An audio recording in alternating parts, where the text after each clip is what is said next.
이 새벽 우리에게 주신 하나님 말씀은 사도행전 7장 1절에서 16절까지의 말씀입니다.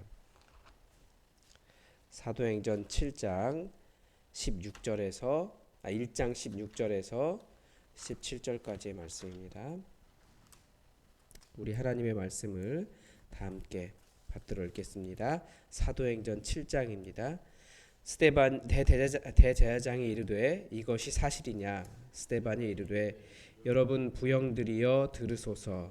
우리 조상 아브라함이 하란에 있기 전 메소포타미아에 있을 때에 영광의 하나님이 그에게 보여 이르시되 내 고향과 친척을 떠나 내가 내게 보일 땅으로 가라 하시니 아브라함이 갈대아 사람의 땅을 떠나 하란에 거하다가 그의 아버지가 죽음에 하나님이 그를 거기서 너희 지금 사는 이 땅으로 옮기셨느니라.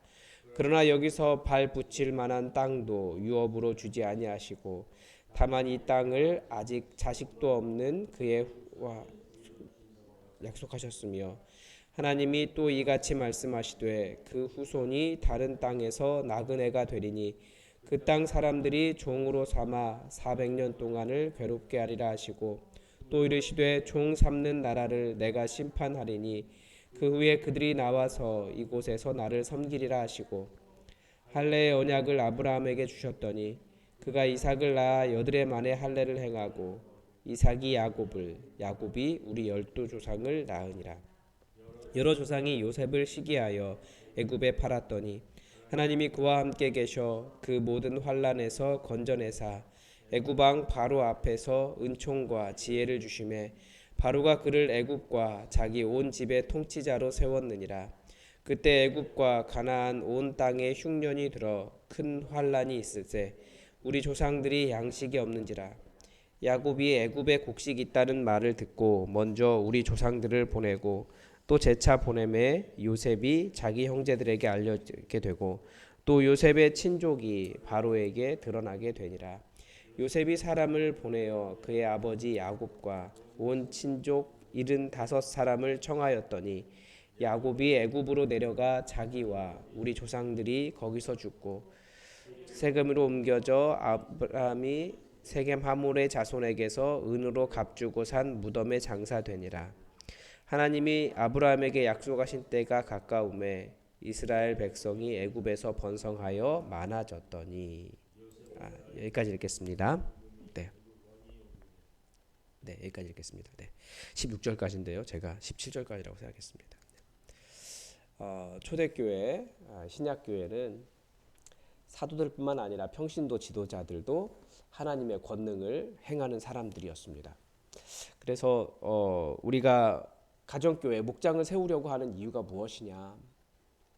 우리가 교회를 개혁한다라고 하면서 아마 종교 개혁을 통해서 로만 카톨릭의 그 사제들, 로만 카톨릭의 그 신부들이라고 하는 사람들에게 있었던 그 진짜 교인이 그 사람들뿐이다, 최고의 교인이 그 사람들이다라고 하는 것을 그걸 가져왔다라고 하면 이제 그래서 장로님들도 세우고 이렇게 됐는데 이제 본격 더욱더 개혁을 한다라고 하면 여러분들에게 모든 성도들에게 그 초대교회와 같은 그런 일을 일으키는 겁니다. 초대교회에 보면 평신도 지도자들도 하나님의 권능을 많이 행하는 사람들이었어요.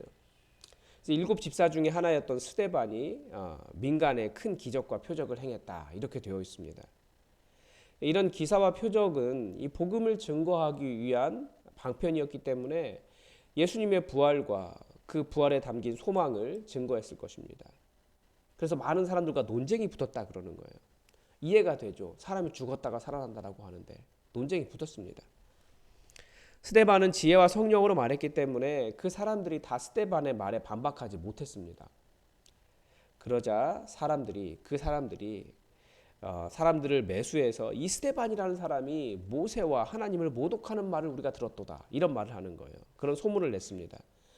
모세를 모독했다라고 하는 것은 율법을 거슬렀다 이런 뜻이에요. 이해가 되죠. 예수님은 그런 법을 지키는 것보다 사람을 사랑하는 일을 훨씬 더 중요시 여기셨기 때문에 법보다는 사람 사랑 이야기할 때 오해를 받을 만해요. 하지 말라는 것은 아닌데 그런 거 있잖아요. 그 주일 성수를 반드시 해야 되는 건데 주일 성수했기 때문에 구원받는다. 이건 아니거든요. 예수님 때문에 구원받기 때문에 우리는 감사함 때문에 너무나 감사하니까 하나님을 예배하는 사람들인데 내가 주일을 지켰기 때문에 내가 구원받는다. 이건 다른 얘기입니다. 그런 오해가 있는 거예요. 그러니까 종교 지도자들이 이 스데반을 잡아다가 공회에 세우고 사람들은 거짓 증인을 세웠습니다. 스데반은 비록 모함을 당하는 상황이었지만 그래도 그의 얼굴이 천사와 같았다. 이렇게 기록하고 있습니다. 오늘 본문은 바로 그 이야기에 이어져서 나오는 내용입니다. 스데반에 대한 거짓 증인들의 이야기를 들은 대제사장이 스데반에게 물었습니다. 이것이 사실이냐? 대제사장이 확인하고 싶었던 것은 스데반이 성경과 반대되는 이야기 했다는 그 증거 잡고 싶었던 겁니다. 성경과 반대되는 이야기 했는지 확인하려고 했던 거죠. 이에 스데반은 이스라엘의 시작을 이야기해요. 이스라엘의 시작이 되는 아브라함, 조상 아브라함에 대해 시작을 합니다. 그래서 아브라함, 요셉, 모세, 다윗과 솔로몬에 대해서 말하면서 이스라엘의 역사의 4페이지에 대해 설명을 하죠. 그래서 오늘은 그 중에 둘, 아브라함과 요셉에 대한 이야기를 합니다. 이것이 사실이냐라는 대제사장의 질문에 스데반이 말하고 싶었던 그 사실, 진실의 첫 장면이죠. 스데반은 이스라엘의 역사를 뒤집어 보면서 무엇을 말하고 싶었을까요? 이건 이제 내일 본문이 아니라 이번 주는 거의 스데반에 대한 이야기만 나오니까 스데반의 이야기를 전부 다 들어봐야 되지만 저는 이 하나님의 일의 시작을 우리가 다 헤아릴 수 없는 하나님이시다라고 말하고 싶은 거예요. 우선 아브라함을 부르실 때도 그랬습니다. 이 학자들은 오늘 본문이 내용상 많은 문제를 안고 있다라고 말을 하지만 이 본문을 하나님 말씀으로 인정할 수 있는 거죠. 일반적으로 하나님이 아브라함을 부르신 장소는 하란이라고 이야기합니다. 그런데 아브라함의 아버지 데라가 갈대아 우르에서 떠났다. 그래서 하란에 거주하다가 죽었다 이렇게 되어 있으니까 갈대아 우르에서 떠난 사람은 아버지 데라인 거예요. 그런데 오늘 본문은 스데반은 하나님이 이 갈대아 우르에서부터 아브라함을 부르셨다 이렇게 말하고 있는 거죠. 그런데 이 하나님의 부르심에 이해할 수 없는 부분이 있습니다. 하나님께서 아브라함의 큰 민족을 약속해 주셨어요. 그런데 그리고 보통 다른 나라 같은 경우에 큰 민족을 이룬 사람은 위대한 영웅을 부른다고 되어 있습니다. 그런데 아브라함은 특별한 능력이 있는 사람이 아니라 자신의 땅 하나 없는 떠돌이 유목민이었다라는 거죠. 그러나 그렇게 평범한 사람도 하나님께서 부르시면 한 민족의 조상이 될 수 있습니다. 이 신비를 우리가 어떻게 헤아릴 수 있겠습니까? 그런데 아브라함에게는 또 다른 헤아릴 수 없는 우리 인간은 이해되지 않는 것이 있어요. 하나님이 아브라함에게 땅을 주신다고 하셨는데 실제로 아브라함이 죽을 때까지 얻은 땅이 없다라는 거예요. 겨우 자기가 들어갈 무덤 한쪽뿐이었어요. 그 땅에서 아직도 자손이 없을 때에 그 땅을 그의 자손들에게 주겠다고 하신 그 하나님의 말씀을 아브라함이 믿었다라는 거예요. 아주 놀라운 일이죠. 우리가 아브라함이라면 도저히 믿을 수 없는 내용이겠지만 아브라함은 손에 쥔 눈앞에 드러난 성취가 없음에도 불구하고 하나님을 끝까지 믿었다라는 거예요. 만약에 우리가 이 정도라면 우리는 뭐라고 할까요? 우리 하나님한테 속았어. 하나님 믿을 수 없어 라고 했을 것 같아요. 그런데 아브라함은 하나님을 원망하지 않고 끝까지 하나님을 믿었습니다. 왜냐하면 하나님은 우리가 헤아릴 수 없는 하나님이시기 때문에 그렇습니다.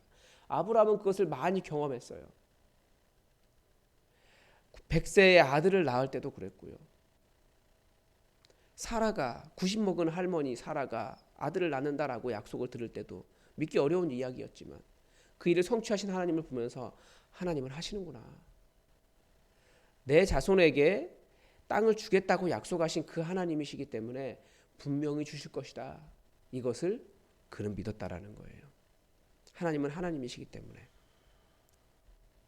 더 희한한 일은 하나님은 아브라함에게 그런 말씀도 하셨습니다. 그 보이지 않는 자손들에게 너의 자손들이 엄청나게 하늘의 별처럼 많아질 건데 다른 땅에서 나그네가 되고 종도 되지만 400년 후에 종 삼는 나라를 심판하시고 하나님께서 이제 하나님을 섬기는 백성이 되게 하시겠다라고 하는 말씀을 들은 거예요. 아브라함은 그때까지 굉장히 외로운 사람이었거든요. 왜냐하면 여호와 하나님을 섬기는 사람들이 없었어요. 아브라함밖에 없었어요. 그 외로운 신앙의 길에 자기 후손들은 하늘의 별처럼 많은 사람들이 하나님을 섬길 것이다. 얼마나 놀라운 약속이고 믿을 수 없는 약속입니까? 그런데 그 언약을 주셨다라는 거예요. 그런데 우리가 이해할 수 없는 하나님을 이해할 수 있는 방법이 나옵니다. 그게 바로 언약입니다. 언약이 무엇입니까? 약속이라는 거죠. 약속을 어떻게 하셨습니까? 약속이 무엇입니까? 지금은 그 일이 이루어지지 않습니다. 그러나 앞으로 일어날 일이 확실하다라는 것을 보장하는 그 언약이 바로 계약이고 언약인 거죠. 약속이에요. 하나님께서 아브라함과 맺은 언약은 할례였다라는 거죠. 그리고 그 언약대로 하나님은 이스라엘에게 12지파의 조상을 주셨습니다. 그리고 나온 사람이 이제 요셉이에요. 요셉은 애굽으로 팔려간 사람이었습니다. 쉽지 않아요. 노예로 팔려갔지만 하나님께서 요셉과 함께 해주시고 모든 환난에서 건져주시고 애굽을 다스리는 통치자가 되게 해주셨습니다. 뿐만 아니라 애굽과 가나안의 흉년이 들었을 때 조상들을 먹여 살린 사람이 되었습니다. 애굽의 75명이 이스라엘 조상들 75명이 애굽으로 건너갔는데 그 사람들이 어떻게 되었습니까? 나중에는 엄청나게 큰 민족이 되었습니다. 떠돌이 한 사람, 아브라함으로부터 시작한 그 한 사람이 12이 되고 그 중에 하나가 노예가 되고 그런데 그 노예가 총리가 되고 그 총리가 75명을 초청하고 75명이 거대한 민족이 되도록 누가 할 수 있습니까? 이 모든 것이 우리가 헤아릴 수 없는 하나님의 신비 아래 들어있다는 겁니다. 그런데 이 모든 일이 이루어질 것을 어떻게 믿을 수 있습니까? 하나님께서 세우신 언약이 있었기 때문에 라고 말할 수 있습니다. 우리는 지금 우리가 눈앞에 누리지 못하는 것, 우리가 지금 눈앞에 손에 잡지 못한 것들을 보면서 내가 못 잡았는데, 내가 누리지 못하는데, 내가 고생하고 있는데 나에게 주어진 약속이 무슨 의미가 있느냐, 이런 말 많이 하는 것 같아요. 내가 누려야 된다는 거죠.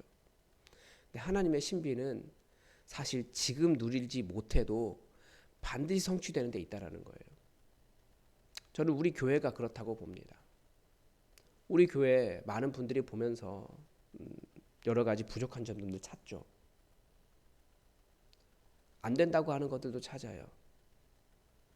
그런 식으로 찾으면 이 세상에서 가장 불쌍한 사람이 아브라함이었을 거예요. 그 사람은 약속은 받았지만 자기 죽을 땅 이외에는 땅이 한 편도 없었다니까요. 그런 식으로 계산하면 가장 불쌍한 사람이 요셉이었을 거예요. 그의 인생은 노예로 팔려간 사람이었어요. 누가 노예에게서 희망을 찾을 수 있습니까?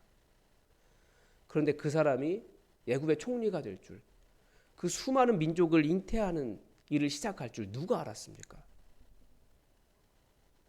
하나님을 붙잡고 있는 사람에게는 그 약속이 있는 거예요. 지금 우리 눈앞에 있는 현실은 작고 미약하고 같은 말이죠. 작고 정말 아무런 희망이 없고 네가 무슨 노예지 무슨 총리냐. 너에게서 어떻게 민족을 꿈꿀 수 있느냐. 작다. 너는 아무런 힘이 없다. 라고 말할 만한 사람이라는 거예요. 교회의 미래가 그래요. 꿈꾸지 않으면. 지금 상태만 보고 하나님을 기대하지 않으면 그저 자기 땅 없는 한 연약한 사람의 노예밖에 되지 않는 그런 게 현실일 수 있다는 거예요. 그런데 우리는 예수 그리스도 안에서 항상 꿈을 꿉니다. 하나님이 우리 가운데 행하실 일들을 기대합니다. 하나님은 하나님이시기 때문에 얼마든지 우리가 지금 놓여있는 현실을 뒤집어서 놀라운 역사를 이루실 수 있는 분이시기 때문에 그렇습니다. 복음이 그래요. 복음은 지금 이 사도행전은 어떤 상황입니까? 초대 교회가 생기고 있는 상황이에요. 복음을 증거하고 있는 상황입니다. 수많은 사람들에게 물론 그 하루아침에 5,000명도 돌아오고 3,000명도 돌아오고 그런 일이 있지만 사실 이 이후로 복음을 증거하는 일은 한 사람에게 증거했어요. 한 사람에게. 내가 증거할 수 있는 한 사람에게. 그런데 그 일이 2000년이 지나고 난 다음에 어떻게 되었습니까? 비록 그때는 작고 어려운 교회였지만 이렇게 복음 증거했다고 사람들이 와가지고 잡아다가 감옥에 가두고 신문하고 스데반은 곧 죽게 되잖아요. 돌에 맞아서.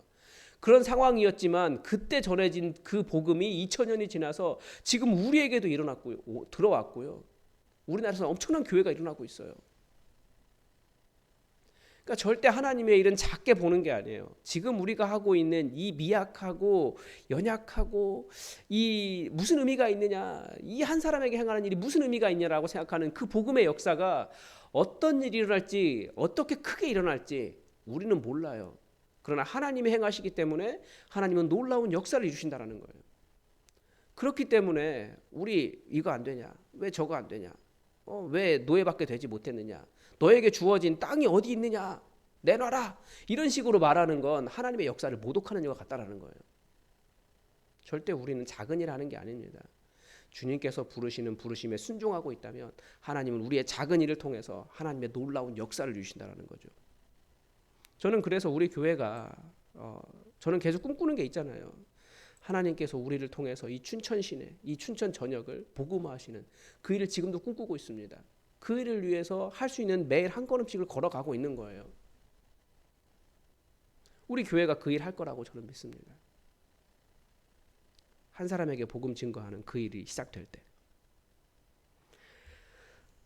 우리는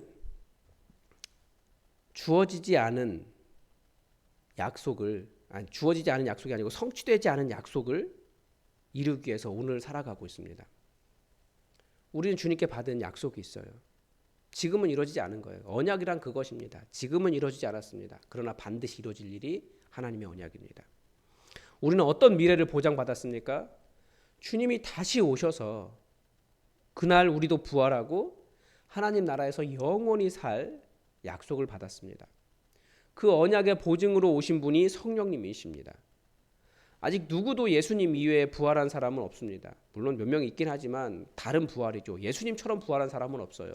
그렇지만 우리는 마치 아브라함이 할례를 통하여 하나님의 언약이 확실함을 기억하였듯이 우리도 성령님을 통하여 우리에게 주어진 약속이 반드시 성취될 것을 믿습니다.